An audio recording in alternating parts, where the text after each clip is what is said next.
August 25, 2002. Ever old, ever young. Electric.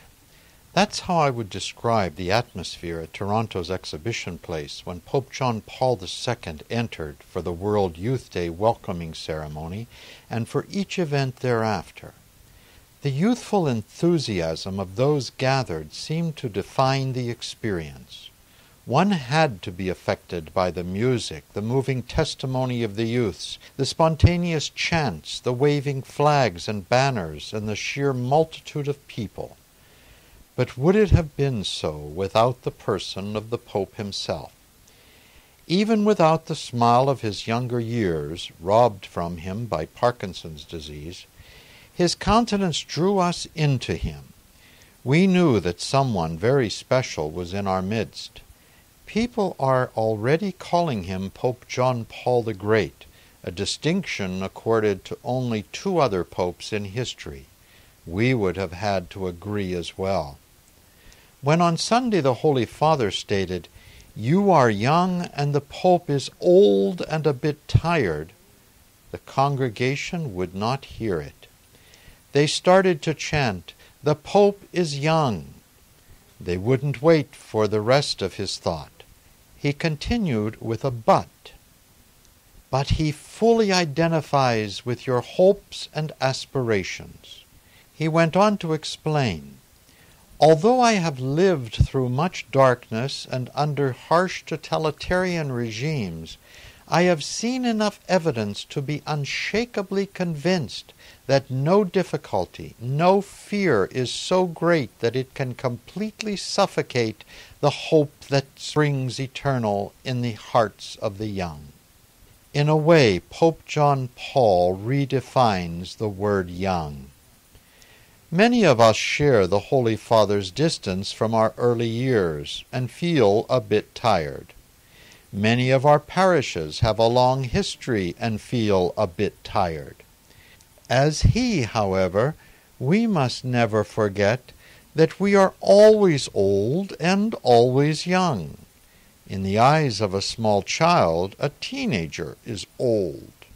The Pope suggests that those who have hope are young, on the upswing of life. Those who are old are those who have given up hope.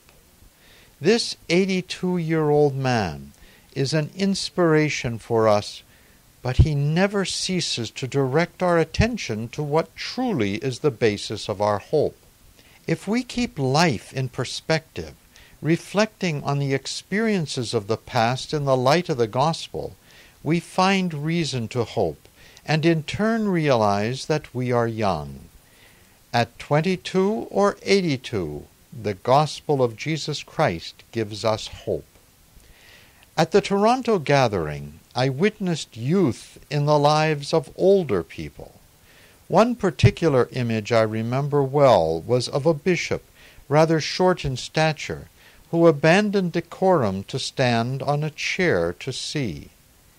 It was obvious that interacting with youths enlivened the Holy Father's hope, while at the same time the young people were made aware of their youth by his wisdom. Such interaction is necessary for us as well. We are still burdened by the 1960s division between old and young. Remember the call phrase of the time, "Don't trust anyone over 30. We older people have decided that to be young, things must be as they were when we were young. We younger people may insist that we don't want to identify with that which preceded us.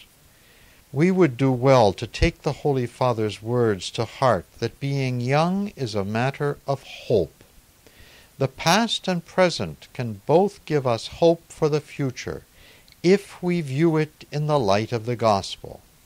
We need each other to know the exciting young aspect of life, to be future-oriented, to be growing instead of dying, to be one with our God, who is the same yesterday and today and forever. I close by quoting Pope John Paul again. Do not wait until you are older in order to set out on the path of holiness.